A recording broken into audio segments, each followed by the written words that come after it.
Hey everybody, welcome to the Dungeoncast. I'm Brian. And I'm William. This is the podcast where we talk about everything tabletop role-playing games. And today we're talking about Ogrémoch. 1, 2, 3, 4. Welcome, adventurers, to the Dungeoncast. Hey, Brian. Hey Will. How you doing today?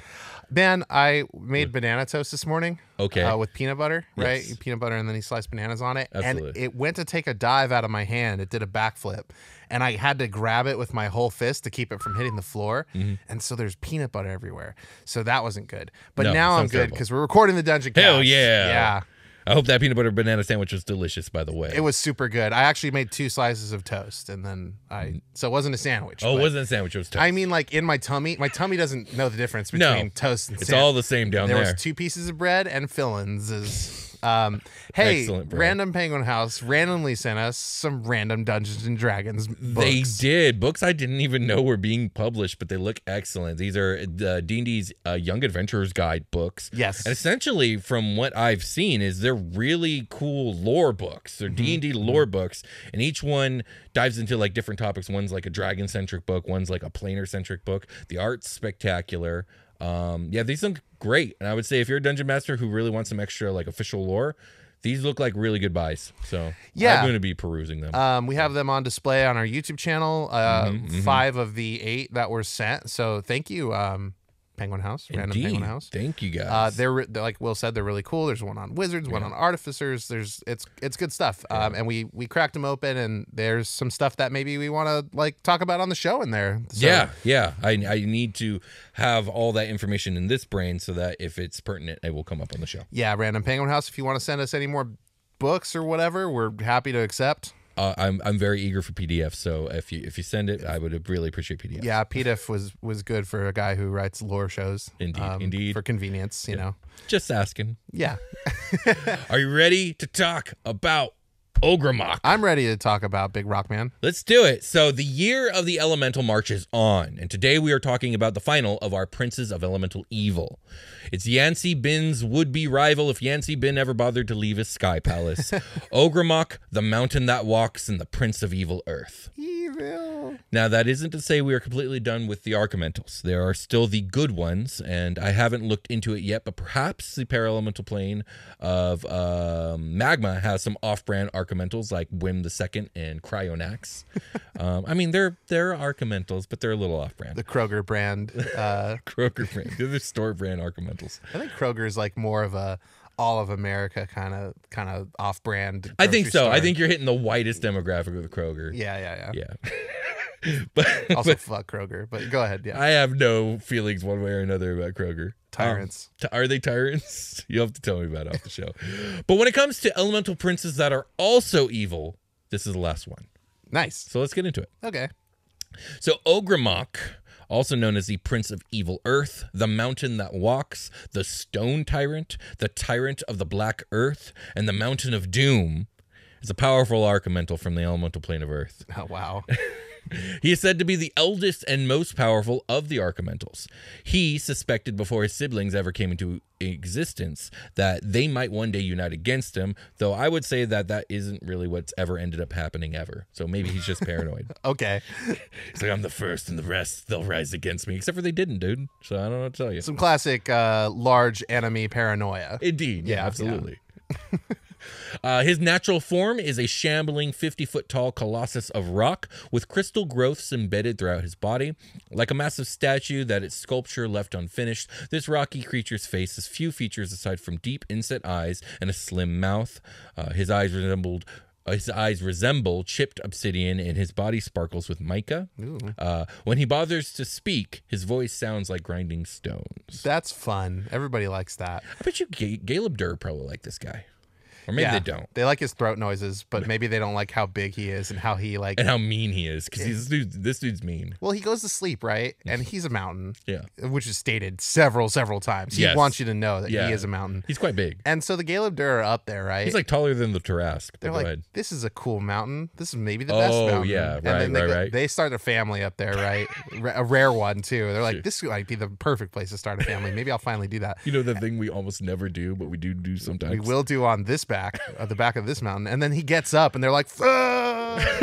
They fall to their death. I love that. Yeah. Do you? I do. That's morbid. Yes. It's good, though. There are things in D&D that are dark, and I accept that. We do. Sometimes I embrace it. Right, like right now. Rigidity marks Ogrèmoch's personality. He is callously practical, industrious, and prudent. This impassionate nature does not mask his evil, though, and all creatures of Earth fear him. Although few claim to have actually ever encountered him, Ogrèmoch's evil taint can be felt wherever he walks. You can feel his evil taint? Not his taint! No, not that. Evil. I don't know why I have Mermaid Man on the brain right now. I mean, SpongeBob comes up on this show way more than it probably should. No, not than it should. Okay, well. Is Ogrémoch like there's nowhere to go but down? That's his mentality. Like, I'm the best, so I have like I can only, the Victor Von Doom. He definitely has ego about him. I think all of like these demon lord level entities have the big ego, but no, I don't get Dr. Doom vibes from him. Okay, there's like how many of these big ego guys are there in D&D? So like many. 50? Yeah, 100? maybe. Somewhere in there. Somewhere. Well, how many have we done? Like oh God, 30, 40? Yeah, somewhere in there. I don't know, man. We're at episode like almost 400. I have no idea anymore. That's true. Are we doing something cool for episode 400? I don't know. We'll talk about it after the show. Maybe we could do a whole episode. I don't even know what number episode this is. It's 393. Oh, nice. Okay. Yeah. Oh, we're getting close. If we're gonna do something, we better plan it now. We could do just a whole regular episode as Ilian and Bearn. I'm kind of into that. Let us know what you guys think about what we should do. Let us know in these comments what we should do for episode 400. I'll definitely read these in like 3 weeks. Indeed. You ready? Yeah. Okay. Ogrèmoch. Ogrèmoch is a miser who regards all the resources and treasures found in the ground as his. He holds nothing but contempt for mortals or any other denizens of the material plane, and desires nothing more than to crush and subjugate whomever he encounters. And what he can't crush, he endures and outlasts. Well, like another mountain. Yeah, like another mountain. Exactly. Yeah, exactly. Yeah. The ocean. Ogrèmoch especially resents any mortals that dare to remove valuable metal or stone from the earth, and those who shape or build things from stone. So, like, dwarves are on his shit list for sure. Are stone giants. Probably doesn't like Azers very much. I mean, he just doesn't like anybody. Let's be real here. He doesn't like anyone. He eats Galebdurs like Ferrero Rochers. He probably likes Galebdur because they don't do the thing. They don't remove valuables. And they have that tasty hazelnut spread inside of them. That they do. He notices each nugget of gold or raw gemstone removed from areas under his influence, oh my God, seeking to reclaim treasure stolen from him and to punish the thieves. When the Prince of Evil Earth gains access to the material plane through an elemental node, he begins to methodically locate and destroy every mine, quarry, town, or fortification in that area. It's not that he needs the wealth, but the principle of the thing, extracting treasure from the earth, is anathema to Ogrèmoch. He's putting his big rocky fingus inside of your coal mine. He's just kind of wiggling around in there. Get out of there. I hear a little canary. Didn't see this coming. Blat. It's funny because the Galebdur do have this in common with them. They don't use jewels or gold, and they don't actually like value them for like their wealth or value. But don't you dare fucking take any because they will be super upset about it. Not from their terrain. There's a meme about like how guys, they have disorganized spaces, but they know where everything is. Sure, yeah. Like, do you have a paperclip? Orderly chaos. Yeah, the paperclip is on the floor in my room on the right north side of my dresser, and there is one there. Yep. Yeah. And that's Ogrèmoch with every jewel in his every domain. jewel. Absolutely. So his home is an immense fortress known as Stonemire. It stands upon a giant plateau inside an immense cavern near the border of the paraplane of magma. Liquid hot magma. The temperature here is so great that few living things can tolerate it. Fountains of molten stone, clouds of searing hot smoke, and geysers of scalding steam are scattered about as decorations. The plateau upon which Stonemire rests is said to contain the bodies of countless individuals who ran afoul of Ogrèmoch. Whether they were slain and then buried or imprisoned by means of a powerful entome spell is difficult to say. Though some rumors suggest that Ogrèmoch has kept some of the more powerful of these fallen adversaries alive in order to tap into the power of their spirits. He's like checking footprints. He's like checking your boots like against his back because you like hiked up him on accident. Sure. So, was this you? Everybody who hiked up my back is dead. Yeah, sure, absolutely. Or Absolutely. what is he? He imprisons them too? Is that what you It said? depends. There are rumors that he imprisons them more powerful to draw from their energy. Okay. Yeah, so. And like the cavities in his rock mouth, like throw them in there. I guess so. He's not that big. He's Okay, 50 feet tall. That's fucking It's very big, but it's Yeah. not that big. right. Okay. It's like 2.5 Demogorgons tall. Shout out to Demogorgon. Demogorgon He's 18 is, feet tall, I believe. Yeah, 2.5 doors. 2.5 doors. So what is that? Ogrèmoch It's like is 15 feet. It's like 15 feet. 50 feet, right? It's somewhere like 15 to 17 feet. Right, 18, right. I think 18 might be the high end for. So we're talking Demogorgon. like 2.5 to 3 Demogorgons tall. That makes sense to me. Yes. That reminds me of the like Americans will do anything not to measure in metric joke. We measure Demogorgons on this show. That's hilarious.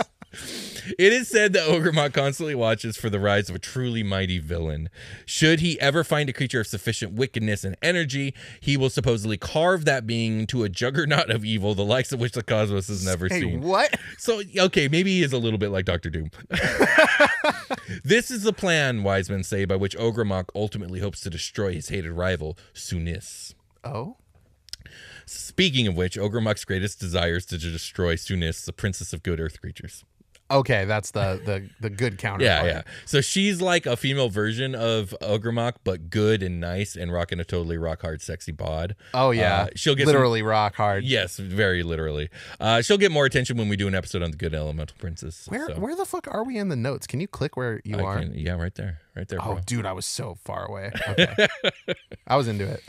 So yeah, Ogrèmoch has this idea that he's like that he will find some great evil, defeat it, because of course who could defeat him? He's Ogrèmoch. Yeah. And then in his mountain through earth magic, like forge this into like an earth creature of ultimate destruction. So he's got a little bit of the Baphomet thing going on with like Yeah. He's creating gonna a monster. build a friend. Exactly, build a friend. Yeah, to unleash upon everyone else, and now it's their problem. He can't admit he's lonely. Yeah, he can't admit he's lonely. I'm the only 50-foot rock around, man. Sunis won't talk to me. Yeah, she's so mean. She's so beautiful. So won't hot. talk to me. Sorry. All right, moving on. So as I said at the beginning of this episode, Ogrèmoch is the eldest of the archomentals. Yeah, he really was just lonely, wasn't he? It seems that way. It's like there's none around. He was alive many thousands of years ago when the Queen of Chaos and her consort Mystico the Wolf Spider made war with their enemies, the Wind Dukes of Akka. Okay. We've talked about the Wind Dukes, and we've talked about the Queen of Chaos and Mystico the Wolf Spider in a myriad of episodes. The Obox Ob episode. I remember Mystico the the Rod Wolf of Seven Spider. Parts episode.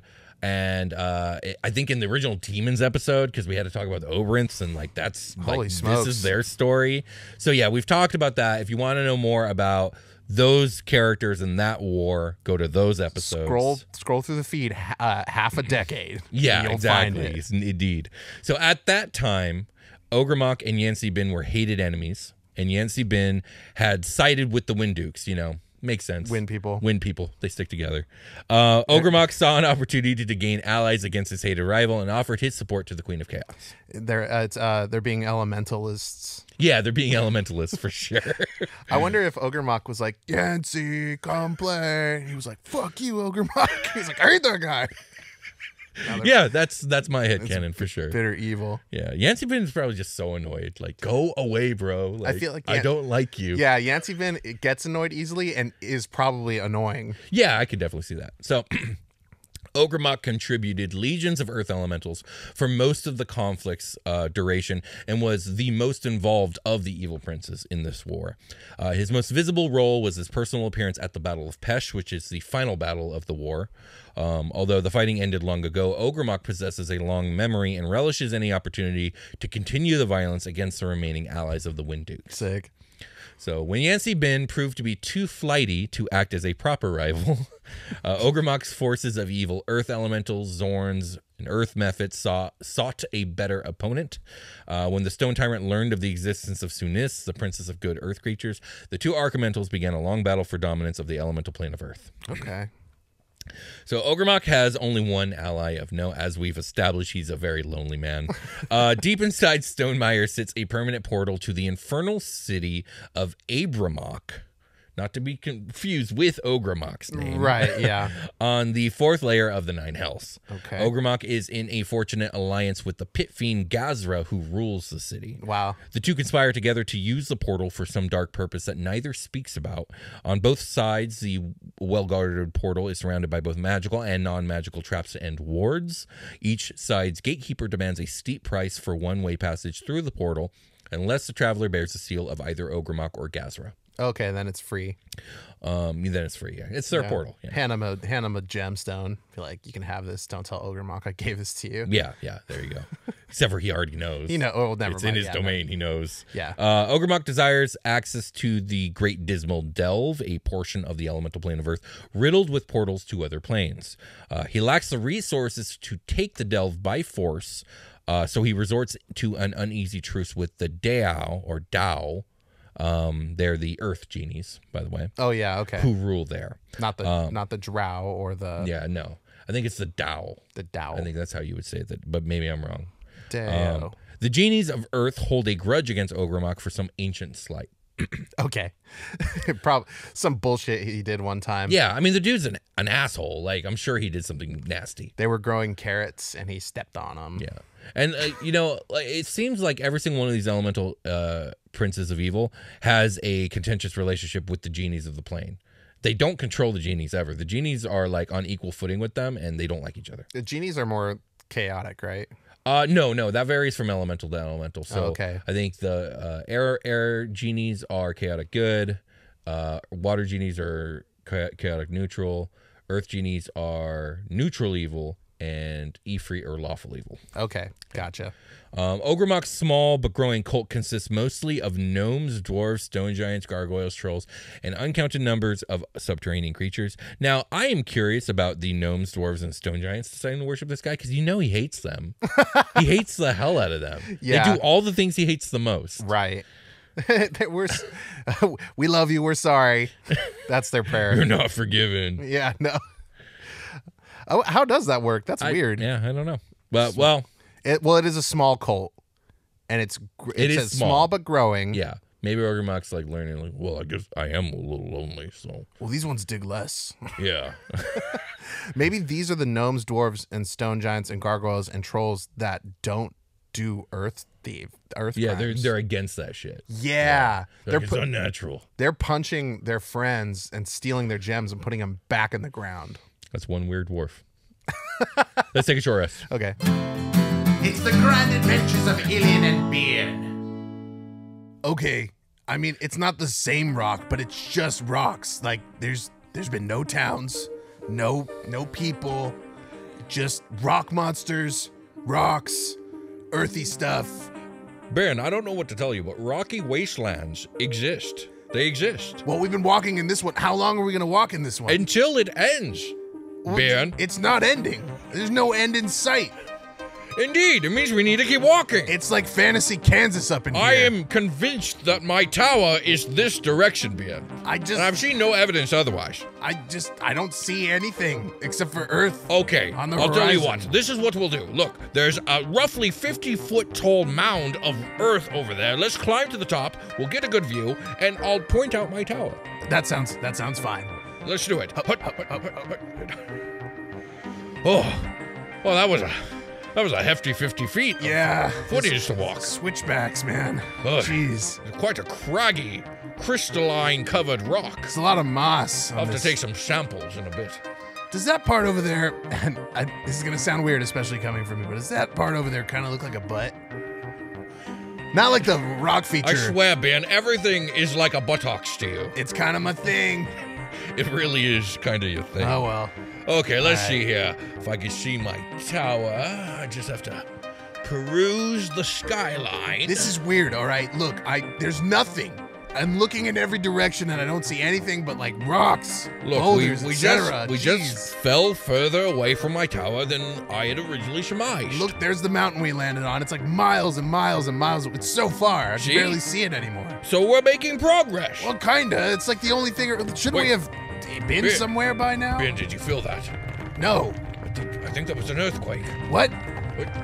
Oh shit! Oh, yeah, earthquake man! Hold on to something! Wait! Oh my God! We're rising up! We're rising into the sky! Oh, it is a butt! Ah! It is a butt! It's flinging us off! Oh my God!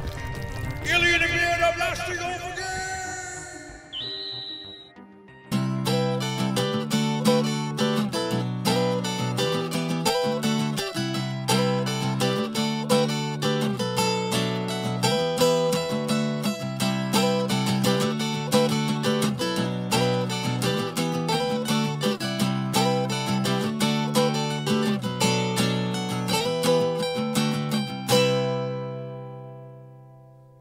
We've returned. Indeed we We're have. fucking back. Indeed we are. Yeah. Support Alien and Beerin and Please. William and Brian on patreon.com/thedungeoncast. The best place to support us. Indeed.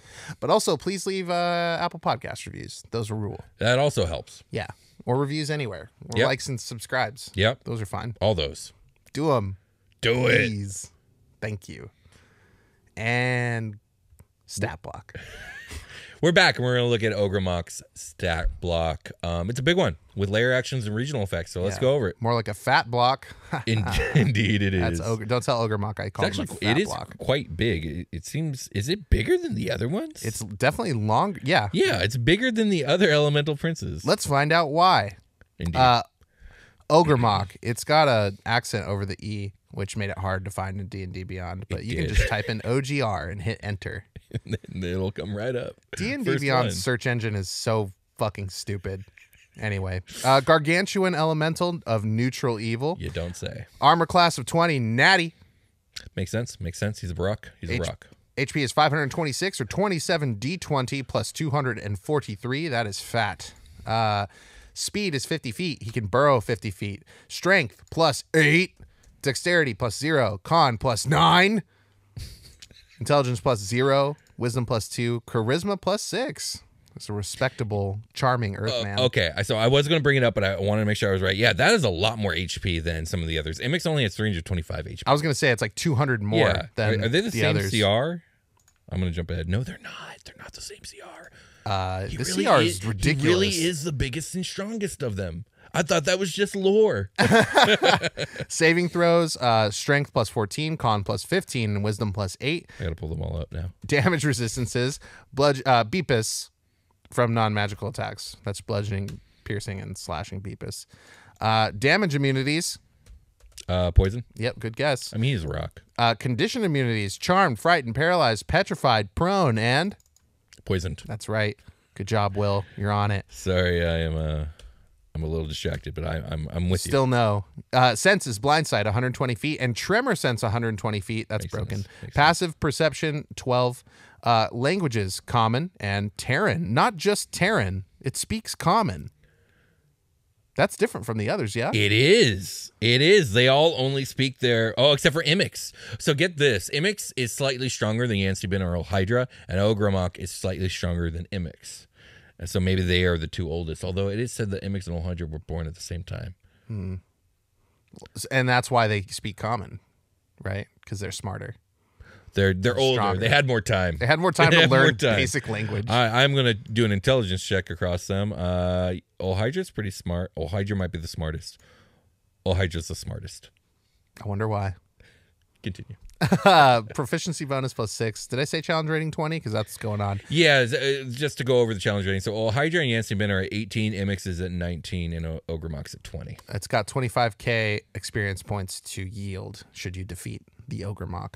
Empowered attacks. Ogrémoch's slam attacks are treated as magical and adamantine for the purpose of bypassing resistance and immunity to non-magical weapons. Innate spellcasting. Ogrémoch's innate spellcasting ability is Charisma. Spell save DC 20 plus 12 to hit with spell attacks. He can innately cast the following spells requiring no material components at will. Meld into stone. Move earth. Wall of stone. You do rock stuff. Yep. I mean, the Wallstone's great. I mean, they're all pretty good. You can Move always Earth, beat. 6th level spell. Choose an area of terrain no longer larger than 40 feet on the side within range. You reshape dirt, sand, or clay in an area in any manner you choose for the duration. You can raise or lower the area's elevation, create or fill a trench, erect or flatten a wall, or form a pillar.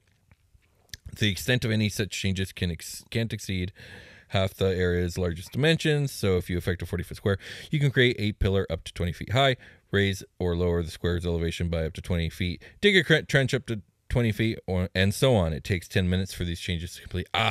That ruined my plans right there, because I was like, I could just see Ogrèmoch like raising himself up 20 feet and then belly flopping onto the party. But no, it takes 10 minutes. That's pretty good. Yeah. Legendary resistance 3 times a day. If Ogrèmoch fails a saving throw, he can choose to succeed instead. Sick. Nice. Magic resistance. Ogrèmoch has advantage on saving throws against spells and other magical effects. Siege monster. Ogrèmoch deals double damage to objects and structures with his melee and ranged weapon attacks. For the actions, we have multi-attack. Ogrèmoch makes 2 slam attacks. Slam is a melee weapon attack with plus 14 to hit with a reach of 15 feet. I think Old Hydra only had 10 feet reach on stuff. One He's target bigger and stronger. hit is going to be 30 or 4d10 plus 8 bludgeoning damage. Boulder is the next action. Ranged weapon attack plus 6 to hit. Range 500 feet. That's excellent. What creatures are these reminding me of? What are the ones that do like structure damage and Tarask does structure they're damage. elemental though. Golems, there might be some golems that are siege. We covered them. Monsters? There's one that does like a sky sniper shot. It's like huge range. It might be the elder elementals. Yeah, those. Yeah, I think yeah. this reminds me of that. Okay. With some of the It's been so long, I statistical don't stuff. even know. It has been a while. Maybe I'll have my party face those instead of these guys. Sorry, I'm running an elemental campaign for those who might not know. I'll just start Boulder over. It was a ranged weapon attack plus 6 to hit, range 500 feet. One target is going to hit for 46 or 7d10 plus 8 bludgeoning damage. If the target is a creature, it must succeed on a DC 23 strength saving throw or be knocked prone. Prone is bad. Prone is bad. Yeah, it makes a bunch of bad stuff happen to you if you get attacked. Summon elementals once a day. Ogrèmoch summons up to 3 earth elementals and loses 30 HP for each elemental he summons. Summoned elementals have maximum hit points that appear. They appear within 100 feet of Ogrèmoch and disappear if Ogrèmoch is reduced to 0 HP. Any gripes you want to? No gripes. I mean, if I have any gripe with this stat block, it's that when it comes to big bads, I like that this bad can summon elementals. We've kind of gone over this with all the other archomentals. They can all do this, and it's worth the trade-off because the elementals they get out of it have more HP than the HP that they give to make them, right? Okay, that's covered. But I would like this guy to be able to do some AoE, like at will on his turn. Yeah, some kind of earthquakey kind of thing. Well, maybe he can. Let's find out because we got legendary. Yeah, actions. we got legendary actions. We also have layer and regional effects, so you know that's probably covered there. Ogrèmoch's going to take 3 of these legendary actions, choosing from the options below. Only 1 legendary action option can be used at a time, and only at the end of another creature's turn. Ogrèmoch regains spent legendary actions at the start of his turn. Illuminating crystals. Ogrèmoch's crystalline protrusions flare. Uh-oh. Oh no. He's got his big rock dingus out.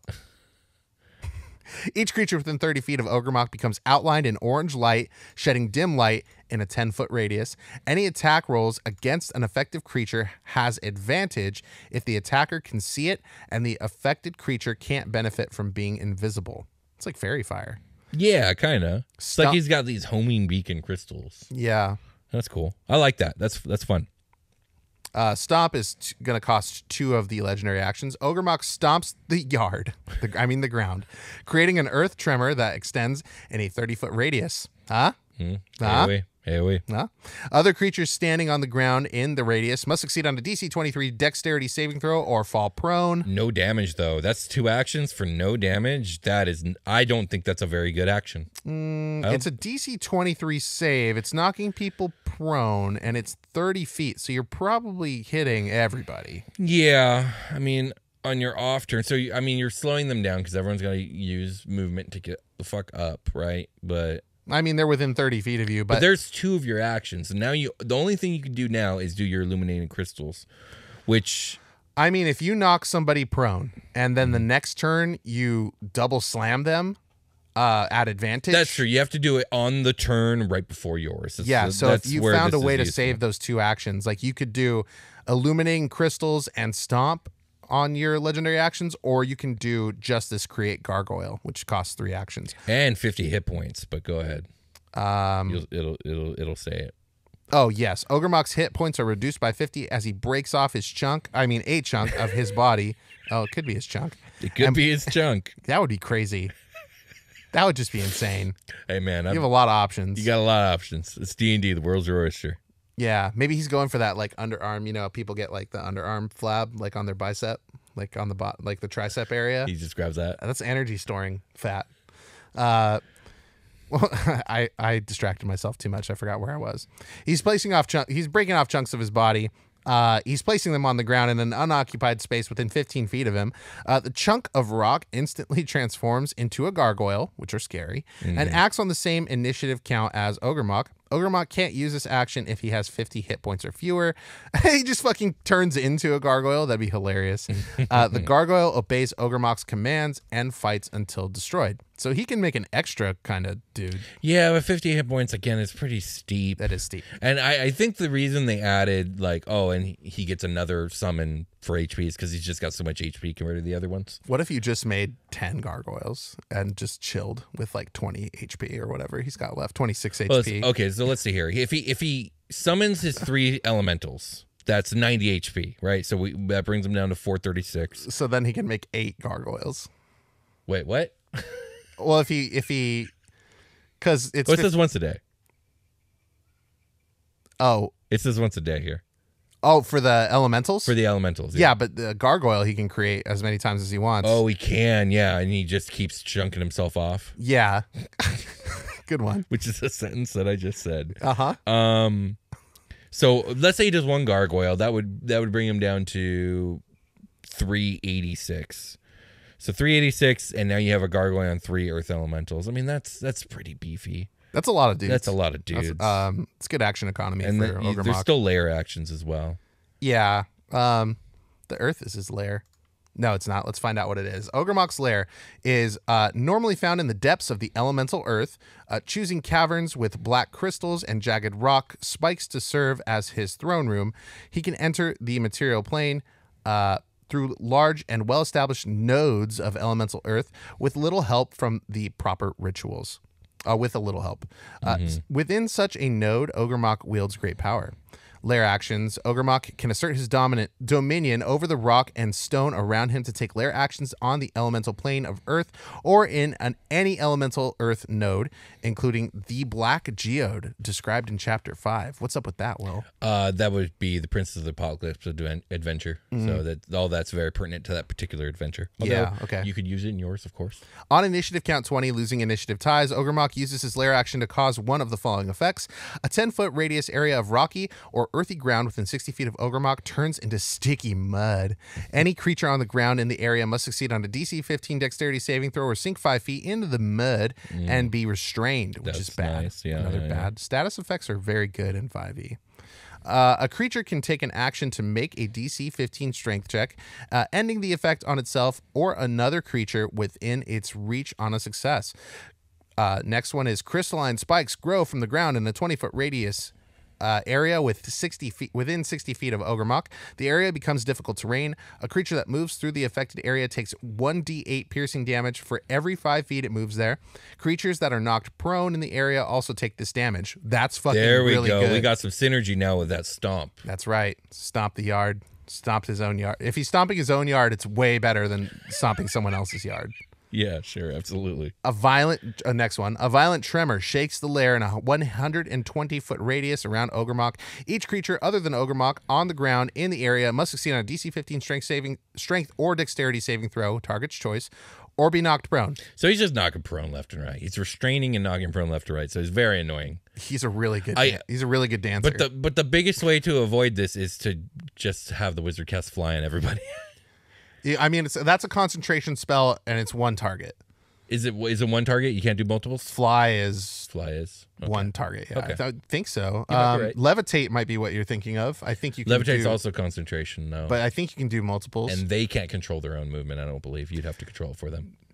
But still, no, that's an option. Or just be an Aarakocra. Then you're good. Or just fucking learn to fly like any good D&D player. Bust a Yancey bin and just fly away. Get boots of never prone boots. Never prone boots. Yeah, something like that. Oh, yeah. Bust a Yancey bin. No, he's flying like Yancey Man. My friend. My one weakness. My frenemy.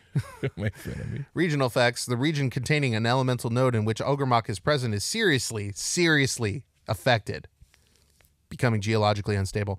This creature, this creates the following effects.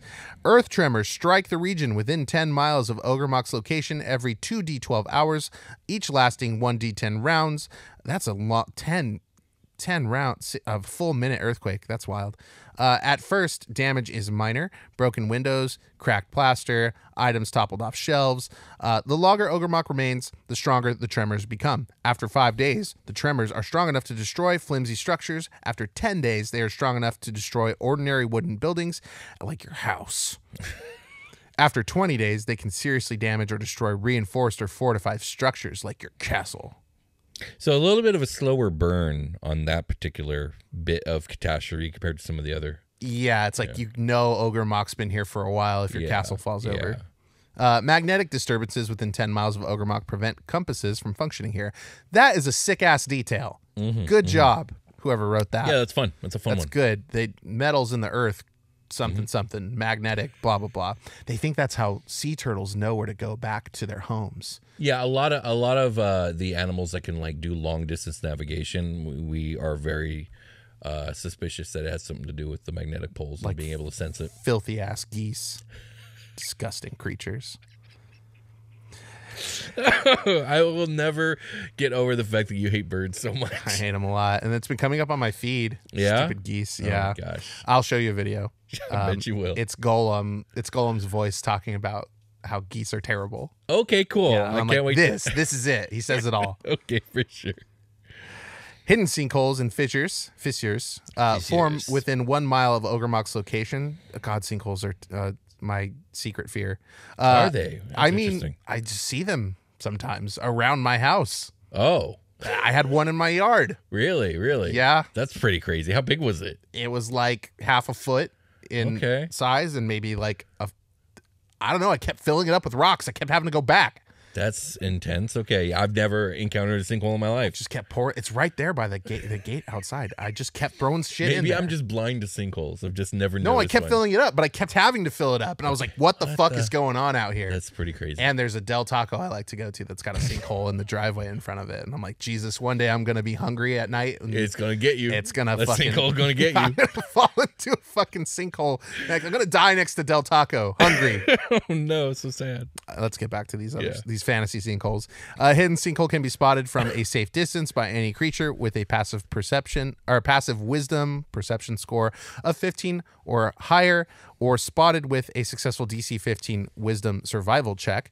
Otherwise, the first creature to step on the thin crust covering the sinkhole must succeed on a DC 15 dexterity saving throw or fall 1d6 times 10 feet into the sinkhole or fissure.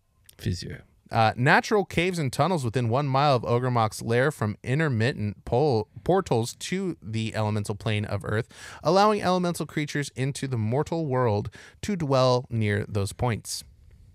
If Ogrèmoch is destroyed or banished back to his home plane, which is the elemental plane of Earth, right? Yeah. The regional effects fade over the next 1d10 days. There you go. I think this bottom chunk is lore, right? So yeah, that's all lore, and I probably almost definitely got covered in our... Yeah, this is all about how he hates people stealing his gold. Yeah, then I've done it. Indeed, you have. I've read the stat block, the Any lair, and regional thoughts effects. here on Ogrèmoch? I like him. Yeah, I like him too. I wish there was more lore. Yeah, me too. Although there's a healthy amount compared to some other topics, like maybe next week's topic, but that's for the future us to worry about. I have an interesting observation. With the exception of Imix, all of the Elder Elemental princes are outpowered by the Elder Elementals. Oh. So the Elder Tempest, Zeraton, because they're older. Leviathan, and the Phoenix is the one that's weaker with challenge rating 16. D&D is ageist. Like as a system. Yeah, well, I mean, theoretically, these guys are way more ancient than any of the Elder Elementals, or at least of equal age. I just find it interesting. So, for instance, They have Elder in their name. They do. They do. So, Ogrèmoch here has a challenge rating of 20, but the Elder Tempest, I believe, was challenge rating like 24, which is a pretty significant difference here. I'm pulling it up right now. So they're 23. Like, they're like the Titans, and they're like these the guys Titans. are like, this Ogrémoch is like a Zeus, and that's like a Kronos or whatever. I guess so. It's just lore-wise, it doesn't quite match up unless we're calling these Elder Elementals primordials, which we're not. We could, but we aren't. The language isn't there. In my game, maybe, but I do find the Elder Elemental stat blocks a little more interesting than the archomental ones, but I do like the layer actions, regional effects of the archomentals. So I think in the game that I'm currently running, I'm actually thinking that I might unleash the 4 Elder Elementals onto the world, and the party's gonna have to go take care of those, and I'm gonna give them the regional effects of the archomentals. Oh, nice. Okay, so basically, cool. like the material plane's getting terrorized by these chaotic elemental beings, and it'll be the souls of the dead are being used or being siphoned into the ritual that's bringing Tharizdun back into the world, and the classic stuff, ass shit. Yeah, some soul transference. Yeah, it'll be something like that. Hell yeah. But yeah, that's sounds like fun. The only point I kind of wanted to raise here. I think he's the best of the 4 stat blocks. Him and Yancey Ben, I think, kind of kick a little butt. Other than that, yeah, no, just solid stuff. Okay. Yeah. Who would win, Yancey Ben or Ogrémoch? Probably Yancey Ben. I think Yancey Ben has to win here, with the exception that Ogrémoch can throw boulders 500 feet. But Yancey Ben's going to be immune to everything else not called a boulder. And he's just going to be able to, and all of his minions that he summons are also going to be immune to all that shit. Yeah, I guess he could throw the gargoyle 500 feet. Who's to say he can't? Who's to say he can't? But then that gargoyle is going to take some massive fall damage. Yancey Ben also has a better armor class at 22. Ogrémoch's only at 20. So I think Yancey Ben wins this fight. Yeah, honest to God. He can fly. Just because he can fly. That'll do it. He's got Lightning Bolt as a at-will spell. So Hydra's the worst one, right? In terms of physical battle. Like the easiest to defeat, you think? Probably, yeah. Maybe. It's hard to say, but I think her and Imix are pretty close. Yeah. Yeah. Yeah. It's party dependent, I guess, because how immune are you to fire and or breathing? Right, exactly. It's party dependent, like you said. All right. Well, we've done all 4. We've done all 4. Yeah. We got a lot of other elemental shit to do this year, but we've done all 4 of the evil princes. It's true. Ready for a long rest? Very true. Let's take a long rest. Let's do a long rest.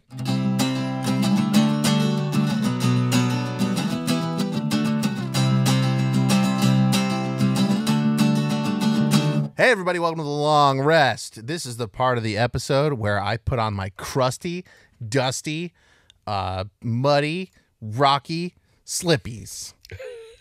They've got moss on them, just like Ogrémoch. Do they have like homing crystalline protrusions? They've got his crystal chunk on, not his chunk. for the tippy toes. Ew. We got fan mail. We actually do this do. time. We I do. lied last time. I didn't realize that I didn't, or that we'd already read the one, and we got a couple more. So email us at thedungeoncast@gmail.com, and maybe we'll read it on the show, and maybe we'll redact it for time. But, it's up to us, but we encourage you to do so. We're going to be reading a couple emails we got today. No physical mail, not that there is or not, but just because I haven't gone. I will be going before the next recording, so that's in a couple weeks. So if you guys want to send physical mail, please do so. We have the P.O. box below. Also, please continue to leave us some. We do have Apple Podcast reviews to read. I think we had 3 come in. Oh, nice. If you want to pull those up while I read this first email, that'd be great. Do my best. Since we only have 2 emails, we'll read the Apple Podcast reviews and these today.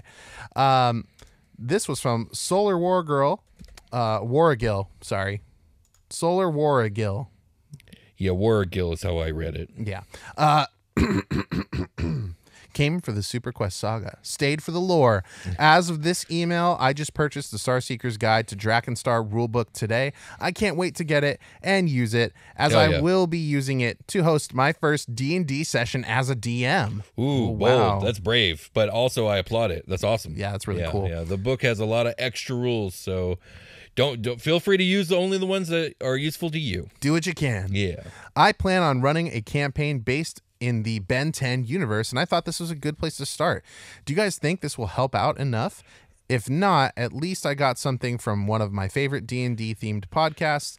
Keep up the amazing work.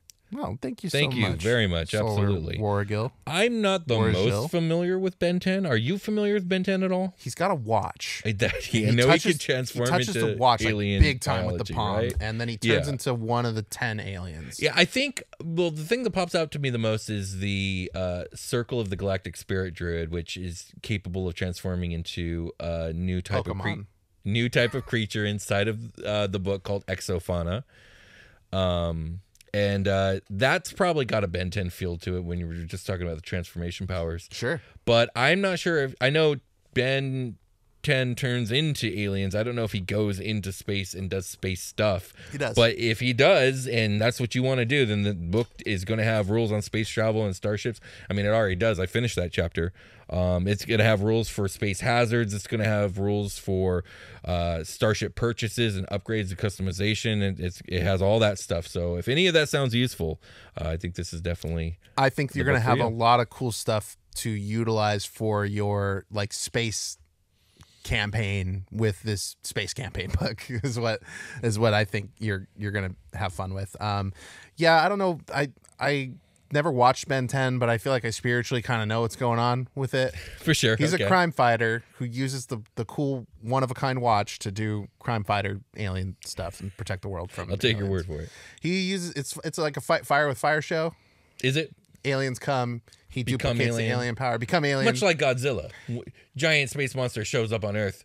Throw Godzilla at it. Sort of. It's like a rock, except Godzilla is a small boy who has like a rock, paper, scissors style like matchup conundrum to figure out every episode. Okay, for sure. Yeah. Okay. He's like, maybe that wasn't the best alien to choose. I know there's a lot of that going on where he's like fucking learning how to do it. Yeah, no, that makes sense. And I know when he grows, spoilers for Ben 10, a very old show from like the WB or something. He grows up to be a total dick. Does he? What? Yeah, Whoa. There's a flash forward episode about it where he doesn't hang out with his grandpa anymore, and his grandpa's all sad, but he sees Kid Ben. He's like, it's really good to see you, Kid Ben. You weren't an asshole.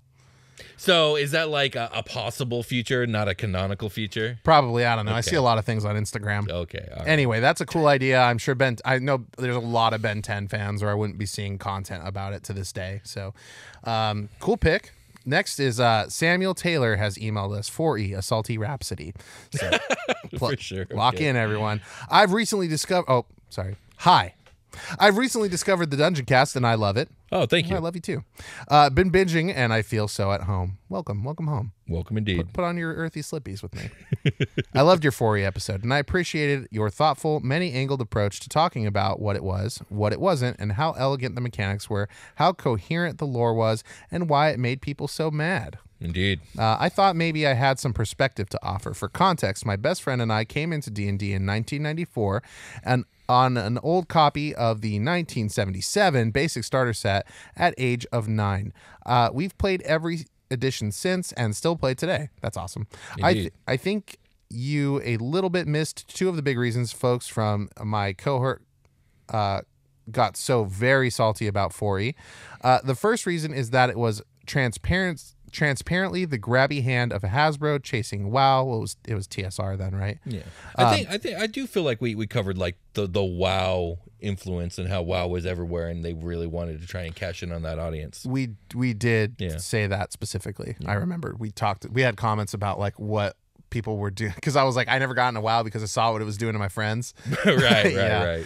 You touched on the history in this episode. Oh, I want to okay. speak There it is. to what the wholesale reinvention of the game's rules and lore felt like at the time. All editions of the game prior had been gloriously unlikely labors of love by nerds for nerds. With 4E, you could practically hear the boardroom meeting where management said, guys, I heard about this thing called WoW and it's making a shitload of money. We're going to scrap this D&D thing and make it a game that we can sell to WoW players on a subscription. If you remember how mad you were about the OGL debacle, it was a similar feeling. The message was, you don't own this game, we do. We're going to shove it in a blender and turn it into money. You nerds can get fucked. Yeah, that sounds familiar.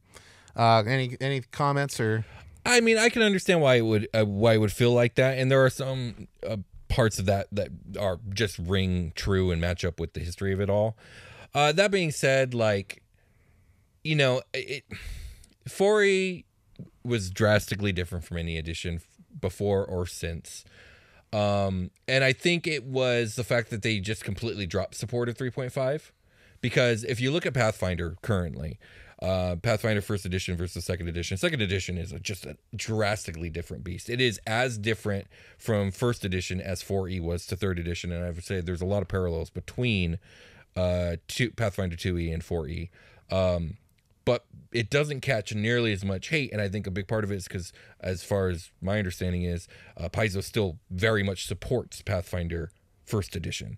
And I think if D&D had done that, maybe that particular sentiment of you don't own it, we're moving on to this, and basically get fucked if you don't like it, probably wouldn't have been so prevalent. Because 4E on its own merits is a very good game. But yeah, if you were a big fan of previous editions, thinking that this was the future and you were never getting anything that resembled the thing that you'd fallen in love with would really suck, absolutely. The second reason we got salty is that reading a 4E rulebook didn't feel like being in a dungeon. And I don't mean that D&D rulebooks should be baffling and dimly lit like first edition. Yes. The second edition is not much better. You said that maybe the greatest problem with it was that the rules were too clear. I think that's insightful and close, but misses something. It's not that 4E rules were too clear. It was that they didn't make much effort to connect to any of the fun, imaginative parts. They just constantly sat there reminding you of themselves. It's simple, but it's the difference between making a striker with at-will powers and making a wizard who can light pine cones on fire to throw at wargs. We haven't talked about wargs in a while. I'm gonna stop you right here. So like, I totally understand where this is coming from, but we've actually talked about that on the show about how like 5E does a lot of things 4E did, but instead of like it being like clear and concise and clean, they hide it in a wall of text, right? Which makes it feel less like a rule, even though it's still a rule. And like, so I do a lot of going through PDFs of really, really old D&D material, and on one hand, the way they present information is really cool because a lot of times they try and be like really like immersive about it. They'll try and talk about it in like a first person point of view of someone from the setting. Planescape is super, super notorious because like it'll be from a first person entity from the Planescape setting that uses very specific Planescape like jargon and ways of speaking that you have to like understand in order to understand what the fuck they're talking about. Planescape, and like it's cool. Planescape is generally fucked anyway, though. That's a weird setting. I like Planescape, but yeah, sure. Jargon is the word, right? Right. That was the critical keyword. And there are things about that are super cool, especially from a player standpoint. You know, it helps you feel a little bit more immersed into it. And maybe this perspective doesn't matter that much, but as a person who's trying to parse through this shit so I can present it to people, it's a fucking nightmare and I hate it so much. Planescape is like the funniest setting. Yeah, it's cool. It is cool, but I don't like it personally, but I can understand why the hard move from that type of presentation to like the rule stuff we're going to present in a very rule centric, clean way, and the lore stuff we're going to have in the lore section, you know what I mean? And not having them as intertwined and not kind of dressing up the rules in fantasy dressing would be off-putting when that's definitely what you're used to from back in the day. It's also never bugged me because as a super imaginative person, I've just never needed that. Just like I don't usually use adventure modules. I don't even usually use a lot of the official lore because I just like making up my own worlds, my own stories, my own everything. I homebrew almost everything all the time. A lot of people do. And I've been doing that since I started. So it's never bugged me. But that being said, like, yeah, I could see that coming from that and into 4E, it does feel like something is lost, and there's a reason they backtracked a lot of that for 5e. In 5e, they do present things, maybe not as drastically, immersively as first, second, and third edition, but they do hide the rules in walls of text. So it's the difference between I'm back to the email. It's the difference between the ogre is dead, so I'm resetting my encounter powers, and guys, I need to take a rest. Yeah, there's some gamified language there for sure. Yeah. Identical, sure, but one of them gently helps you imagine your barbarian sitting down for a minute, eating something, looking over the new magic boots she looted off the dead ogre, wondering if she'll survive the dungeon. I mean, yes, I can see that. Again, Yeah. I would say like I've That's just, in your hands. I I've feel never like, you needed know? that. Yeah, like for instance, I'm going to use a current character I'm about to run in Brian's campaign coming up here, who relies heavily on 5e short rests. So much so it's kind of annoying. But anyways, this character I have already flavored in his background that he has basically abyssal corruption going on in his body, and it's like slowly killing him. And every time he uses these warlock powers, it's draining him, right? So like every time he needs to take a short rest, basically it's like he's used a lot of these quote unquote darkness powers, and it's taking a toll on his soul. And like if he doesn't rest, he's not going to be able to go on much longer. And like, yeah, none of that's in the rules. In the rules, it's like, no, you can use these powers and then you got to take a short rest. But like, it's my character, so it's like I want to dress it up, so I do. Yeah. And if I was a player who didn't want to dress it up, and I've played with players who don't, that's okay too. And if I'm a dungeon master who kind of wants it to be a little bit more dressed up, I might ask them like, okay, well, let's dress it up. How do we want the short rest to be portrayed in game? And then we'll work it out. I just like, I've never needed the game to do that for me, because I'm doing that constantly anyway. What they're saying is the way the text is written for each edition implies a certain style of play, right, and promotes it because it's written that way. And so, that's true. That's very true. So if you're trying from ground zero to play 4th edition, you're gonna think about the game in that aspect rather than the 5th edition version, which is like, well, like it's like this. It's like story moded out. Yeah, you know? and I will say 4E also made the assumption, rightly or wrongly, that approach was going to attract people unfamiliar with D&D into the game, and that the people who are already playing already know how to do all that stuff and will do it anyways. Yeah. And I think that backfired really hard on them. Yeah, I think they, in hindsight now, the email, I'll just send the email real quick. sorry. Love the show. Thanks for making it. Thank you. I appreciate We it. appreciate you a lot for emailing. That's Aslaskin, the magical wizard. Why? Thank you, Aslaskin, the magical wizard. Aslaskin. That's a good name for a wizard, especially is. if he's from Alaska. That would be cool. Like Fantasy Alaska, Falaska. Absolutely. Absolutely. Alaskan from Alaska. That's fun. That's just fun to say. Okay, so the thing that I'll do a little commentary. We'll got a lot in there, but please, now that D&D is more demystified to me, like I'm not overwhelmed by like, you know, all the different colored dragons and this and that, you know, beholders and demons and devils. I know all that stuff. The thing that mystifies me now is how closely the concept of these games is tied to current events in the world. It's very important to know the history of what was going on at the time of releases of books to understand why they're written the way they are. That is just true of pretty much everything. Yeah. The more you understand of history, the more you understand why everything is the way it is. Right. So that's the part we're focusing on these days, is like more and more is like, well, because we're going back to old 4th edition lore a lot, like you have to Context. to understand during this time this was happening. Exactly. And that's why it's written like this. Yes, exactly. And so instead of just having a conversation about dragons or goblins or whatever, we have more conversations about the politics. Sure, yeah. Or just economics. Exactly, really. yeah. Like society absolutely. as a whole is something that comes up. Yeah, absolutely. So that's been my more main, like, now that I'm not so focused on like, wow, fantasy, a big dragon with how long are the wings? Sick. It breeds what? Now it's like, wow, fuck Hasbro again. Yeah. I mean, in my opinion, I would drop an elbow out on a TSR rep. Evil no corporation problem. gonna be an evil corporation. I wouldn't expect anything more from them, because why would I? Yep. But Will, hit us with some podcast reviews. Yeah, so it looks like 2 have come in, that because I believe the last one we read, and correct me if I'm wrong, was Iron Oak Kelly with For the Lore Junkies. Shit, man. I would have to go listen back, but I trust you. Well, fuck it, I already started it. So I know we got a handful of them now. Did we do the Came for the Whips and Chains, Stayed for the Quips and Brains? Yes, we did. We did that one. That was All great. right. I almost want that one. tattooed. That would be Well, sick. Iron Oak Kelly, if we're reading you twice, good for you. So Iron Oak Kelly gives us a 5-star review on so March nice, 31st. we might read it twice. Yeah, indeed. For the lore junkies, I've been playing D&D for nearly 30 years, and I still learn new things in just about every episode. Admirable dedication to the hobby. Thank you, Iron Oak Kelly. Super appreciate it. That's a new one, yeah. Indeed. I feel a little bit of like some pride, like a little bit of pride, like when it's some of these older grognards that are like, you guys rock. I'll be like, we do rock. We do rock. Thank you guys rock too. Thank you, grognards. Indeed. Next up, we have Mark the Gnome on April 12th. D&D content with a soul. This D&D TTRPG podcast is a great mix of lore, live play, and jokes.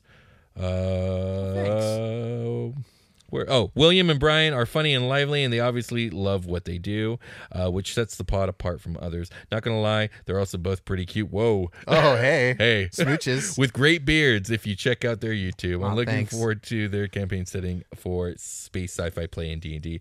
Thank you, Mark the Gnome. Super appreciate it. I appreciate you. Yes. You can look over the evolution of our beards. Mine from time to flexes time. all over the place. Yeah, I had a long one that my beard has like a curl point in it, so I was trying to go longer, Yeah. and it got annoying. My fiance wants me to grow mine out long, so I'll give it a try. My fiance. My fiance. Okay. Thank you, Mark the Gnome. That was very sweet. Super appreciate it.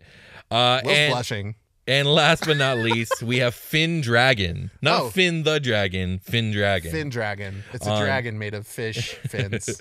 On April 14th. Most fun you can have besides playing D&D. I've been playing D&D since the early 90s and have always looked for a show that just sat down and talked about D&D lore in a fun and engaging way. You honestly can't do better. Yeah, welcome. That was the impetus of the show right there. You honestly can't do better than the Dungeoncast. Trust me, I've looked. Thank you, Finn Dragon. Super appreciate it. Thank you all, you guys, for leaving podcast reviews. If any of you guys out there are listening and love the show and have not left a review, I cannot tell you how much we would appreciate reading your review on the show. The reviews help out tremendously when it comes to the show's performance and algorithm boosting and all that other stuff. So it's like throwing sand into it. I'll tell you what, it takes 30 seconds, a minute tops to do. So if you love the show, I'd appreciate it personally if you went and left a review. It's like throwing sand into an Are You Afraid of the Dark fire? Absolutely. Yeah, that's exactly it's just a huge flare. Yeah. And then we feel it in our Ogrèmoch crystals. Absolutely. Yeah. Right in my chunk. Right in the chunk. Gross. That was gross. Sorry. Let's record a new long rest. Let's do that. Will, we got merch shop news. We do got some awesome merch shop news. Yeah, there you go. BabaYagasYardSale.com. You can find bespoke TDC merch that is custom made, like a Don't Fart in the Underdark shirt, Bahamut's Gym, and there's some brand new gelatinous cube slime slippies that you can rock. Go to BabaYagasYardSale.com and check that out. It's very cool. We just looked at it right now. It was awesome. Link is in the description. Link's down there. Go get it. You can also find us on social media. Will, where can they find us? You can find us on Discord. I think that's the #1 spot. Link, or I should say invite, is in the description. The Dungeoncast Discord. Great community. Join great moderators. Roughly 2,000 fans of the Dungeoncast in their awesome Dungeoncast community where we just talk about D&D and stuff. It's really cool. And the mods are great. Like Fuck Brian Papa said. John's. Actually, you can also find us on Instagram, on Twitter, X, and on Threads, and also on Mastodon. Links are all in the description. Yeah, if you want to talk to us, Discord is a great place to do it. We typically are getting around to that in mostly real time, as is how Discord works. But you can also send an email or physical mail to us. Our email address is thedungeoncast@gmail.com. It's also listed in the description below, and our P.O. box address is down there as well. Also leave a like, subscribe on YouTube, and if you comment on our videos, we might read the comments for like the whole everything on that video on the show in our audience interaction portion. Indeed. And thank you guys. Thank everybody for all the Draken stars. Thank you guys. The orders, yeah, absolutely. Thank you everyone for supporting Star Seeker's Guide to Dragon Star. I'm actually working on the final chapter. I'm hoping to have that done within the month, and so my hope is to have the digital version of this book to you guys latest by August. That is my absolute hope. I'm working real hard on it, and I'm very excited to get this thing done. Yeah, so end of summer, hopefully that'll be it. It's been a huge project. Will's done so much stuff for it. We're really proud of him for taking all this on and getting that out. So thank you for everyone for your support on that, and thank you everyone for your continued support on patreon.com/thedungeoncast. That's the best way you can support the show. It helps pay our whatever fees that we incur, which we have. Trust me. It costs money to operate the show the way we do and to do all the things that we do. And if you become a patron on patreon.com/thedungeoncast, you get a ton of bonus content. There are Will's show notes, early ad-free episodes as early as I can get them to you, Ilian and Byrne specific content. If you're a fan of Ilian and Byrne, you can check out all of their skits that we've recorded so far that I've uploaded there, including an exclusive tier called a tier in space that we've dubbed it. It's Ilian and Byrne's personal lounge where they have candid conversations about worlds outside of their own, and exclusively that. They don't talk about in-world stuff in the tier in space typically. There's also tons of actual play material that we've recorded on there with a group of our friends and co-creators, as they are also working on the Dungeoncast. Thank you guys. You can get exclusive merch. There's just a ton of stuff on there that you can get. So thank you so much. If you're a donor on Patreon, we really appreciate you. And to anybody that's considering it, I highly encourage you to if you can. If you can't, there are lots of other ways to support the show. One of them in particular is to do the like, subscribe, comment thing on YouTube, but to leave a podcast review. That would be awesome, especially on Apple Podcasts. Like we said like we typically say, it's like throwing sand into an Are You Afraid of the Dark fire. And it really lights up our lives, and we love seeing them, and it helps push the show to new listeners that might not know about it but would want to. So thank you guys so much. I love you, and I think we're ready to call it a game. Let's call it a game. We'll talk to you guys later.